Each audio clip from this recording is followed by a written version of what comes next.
कि वो आपकी स्ट्रेंथ हो। बस आपको पहचानने की खुद को ज़रूरत है, अपने ऊपर काम करने की ज़रूरत है। तो ये आपके ऊपर है, आप अपनी कमज़ोरियों को कैसे दूर करते हो, खुद को कैसे मोटिवेट करते हो, कैसे खुद को तराशते हो, ये सब कुछ आपके ऊपर है। अपनी काबिलियत को पहचानो और काबिल बनो। चुनौतियों का हंसकर स्वीकार करो, क्योंकि वो चू के हिस्से में कभी नहीं आएगी।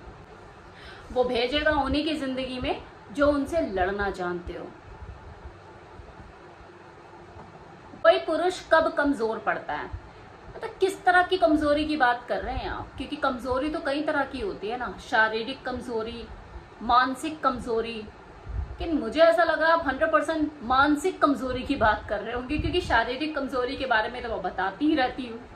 ये खाओ, ये पियो, हेल्दी लाइफस्टाइल को अडेप्ट करो, स्मोकिंग ड्रिंकिंग से दूर रहो, एक्सरसाइज करो, योगा करो, कीगल एक्सरसाइज करो, पौष्टिक खाना खाओ। इन सब चीजों के बारे में तो मैं आए दिन बोलती ही रहती हूँ। तो मुझे नहीं लगता आप शारीरिक कमजोरी के बारे में बात कर रहे हैं। मुझे यही लग रहा है कि आप शायद मानसिक कमजोरी के ऊपर बात कर रहे हैं, कि कोई इंसान, चाहे वो पुरुष हो या स्त्री, कब मानसिक रूप से खुद को कमजोर पाता है। खैर, जब कोई व्यक्ति, फिर वो चाहे पुरुष हो या स्त्री, दोनों की बात कर रही हूँ, बाहरी परिस्थितियों को जब अपने ऊपर हावी होने देता है, तब वो खुद को कमजोर पाता है। वो परिस्थितियां कुछ भी हो सकती है। आपके ऊपर कोई कर्जा है, बिजनेस में किसी तरह का कोई नुकसान हो गया, या आपकी नौकरी चली गई है, और किसी तरह की परेशानी बतेरी होती है लाइफ में, उलझने। तो अगर किसी भी परेशानी को आप अपने ऊपर हावी होने देते हो, तो आप खुद को वहां कमजोर पाते हो। लेकिन देखो, कमजोर वो तभी पड़ेगा जब उसके अंदर हिम्मत, वो आत्मविश्वास की कमी होगी।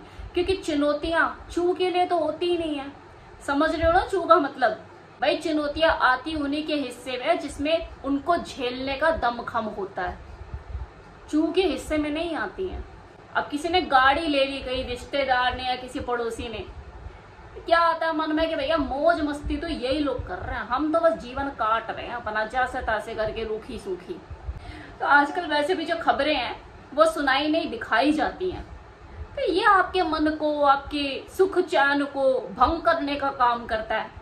आपका मानसिक स्वास्थ्य गड़बड़ाता है, डगमगाता है, और ये चीज आपको मानसिक रूप से और अंदरूनी तौर पर कमजोर करने का काम करती है। के अंदर नेगेटिविटी ज्यादा पैदा होती है खुद को लेके। यार, मैं इतने सालों से काम कर रहा हूँ, मैं एक बाइक नहीं खरीद पाया अपने लिए, अभी भी मेट्रो में धक्के खाता हूँ, और यहाँ पे कभी बाइक तो कभी गाड़ी आ रही है इनके घर में। तो नेगेटिविटी बढ़ाने का काम करती है और आपको मानसिक रूप से कमजोर करती है कि आप तो नल्ले, आप कुछ कर ही नहीं सकते।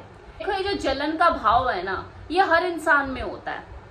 कुदरत की देन है, वो लेकर पैदा हुआ है। किसी में कम होगी, किसी में ज्यादा होगी। मैं आपको ज्ञानी बनकर उपदेश देने वाली नहीं हूँ कि इसे खत्म कर दो, इसे मिटा दो, अच्छे इंसान बनो, किसी को देखकर जलो मत, नहीं बोलूंगी मैं आपको, क्योंकि ये पॉसिबल ही नहीं है। लेकिन इस जलन के भाव को आप पॉजिटिवली लेते हैं, अपने लिए यूज करते हैं, तो ये आपको आगे बढ़ने में मदद कर सकता है। वो सब कुछ हासिल करने में मदद कर सकता है जो आप चाहते हो। क्योंकि यार, कोई तो वजह होनी चाहिए जो आपको मोटिवेट करे कि आपको आगे बढ़ना है। तो किसी को तो पकड़ो, कोई तो रीजन हो जिसे देख के आपके अंदर आग जले। तो अगर आपके स्वभाव में जलन है, आपको किसी के आगे बढ़ने से फर्क पड़ता है, तो ये आपके लिए मोटिवेशन का काम करेगा। आप वो कर पाएंगे जो आप अभी तक नहीं कर पा रहे हैं। कि किसी भी इंसान को कुछ करने के लिए मोटिवेशन चाहिए होता है। तो इस जलन को अपना मोटिवेशन बनाओ, पॉजिटिवली इसे लेकर चलो, इसे अपनी कमजोरी नहीं, अपनी हिम्मत बनाओ। इसी हेल्दी जेलस का तो ये तीनों, ये जो खान लोग हैं, शिकार रहे हैं। आमिर, सलमान, शाहरुख खान। आपको क्या लगता है, अपने स्ट्रगलिंग डेज में जब ये स्ट्रगल कर रहे थे आगे बढ़ने के लिए, पैसा कमाने के लिए, वो लग्जरी लाइफ एंजॉय करने के लिए, तो इन्हें एक दूसरे से जलन नहीं होती थी? क्या ये कैसे आगे बढ़ गया? मैं तो बॉलीवुड में इससे पहले आया हूँ, उसके बावजूद भी मेरे से बाद में आके मेरे से आगे बढ़ गया। मन के किसी कोने में अगर ये जेलस इन तीनों के अंदर नहीं होती और इन्होंने इसे पॉजिटिव वे में स्वीकार नहीं किया होता, तो आज ये अपने अपने मुकाम पर नहीं होते। आज आप ये बोल दोगे कि ये कम, ये ज्यादा, सब अपना अपना मुकाम हासिल करके बैठे हैं। लेकिन इसके पीछे जलन सबसे बड़ा कारण है कि इन्होंने इसे पॉजिटिव वे में लिया। तो जब आप पॉजिटिवली किसी चीज को लेना शुरू करते हो ना, तो वो आपके लिए बेस्ट रिजल्ट ही लेकर आता है। के बस जलते रहो, तड़पते रहो, भूनते रहो, हाय ये तो मुझसे आगे निकल गया, इसने इतना कमा लिया, इसने उतना कमा लिया। इससे क्या मिल रहा है आपको? मानसिक रूप से आप और ज्यादा कमजोर बन रहे हो। जरूरत से ज्यादा सोचना भी हमारी ऊर्जा को, हमारी एनर्जी को खत्म करने का काम करता है।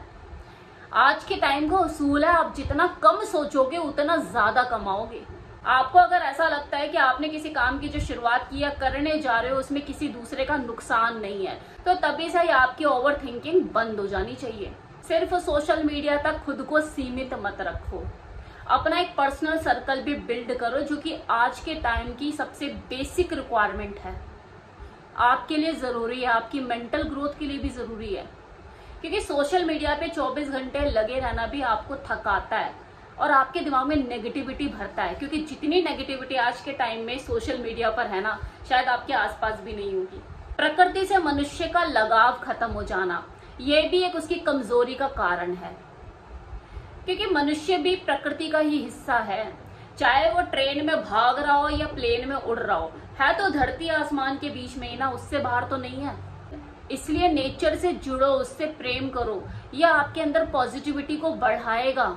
आप जानते हैं आपकी सबसे बड़ी कमजोरी, मतलब जो आपको महसूस होता है ना कि यार ये मेरी वीकनेस है, वही आपकी सबसे बड़ी ताकत होती है। बस आपको उसे अपनी स्ट्रेंथ में तब्दील करना आना चाहिए। अपना ही एग्जाम्पल देकर बता देती हूँ, बहुत क्लियर कट एग्जाम्पल दूंगी आपको, 1 सेकंड के अंदर चीजें क्लियर हो जाएंगी। मुझे बोलने का शौक शुरू से ही रहा है, मतलब मैं काफी ज्यादा एक्सट्रोवर्ट फीमेल हूँ, तो कुछ भी है बोल दिया। और ये आदत मेरी इतनी ज्यादा बढ़ती चली गई कि एक टाइम पर कुछ लोगों ने मेरा मजाक उड़ाना शुरू कर दिया कि यार उसे बुला लो, अच्छा टाइम पास है। तो किसी ने पीछा छुड़ाना शुरू कर दिया। दिमाग की परतें तो तब खुली जब किसी ने मुझे कहा कि तूने बोलना सीखा और कुछ नहीं सीखा। तब मैंने सोच लिया था कि अब जब मैं बोलूंगी ना तो दुनिया सुनेगी, और दुनिया बोलेगी कि यार रिया कब बोलेगी। दुनिया को इंतजार होगा मेरे बोलने का, क्या रिया कब बोलेगी, इसका ओपिनियन क्या होगा इस विषय के ऊपर, इसकी सोच क्या है, ये क्या सोचती है, इसके मुंह से सुनना है।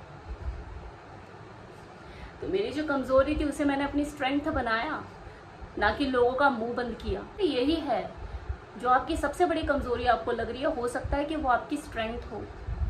बस आपको पहचानने की खुद को जरूरत है, अपने ऊपर काम करने की जरूरत है।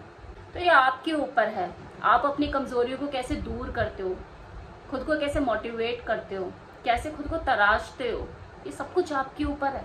अपनी काबिलियत को पहचानो और काबिल बनो। चुनौतियों का हंसकर स्वीकार करो, क्योंकि वो चू के हिस्से में कभी नहीं आएगी। वो भेजेगा उन्हीं की जिंदगी में जो उनसे लड़ना जानते हो।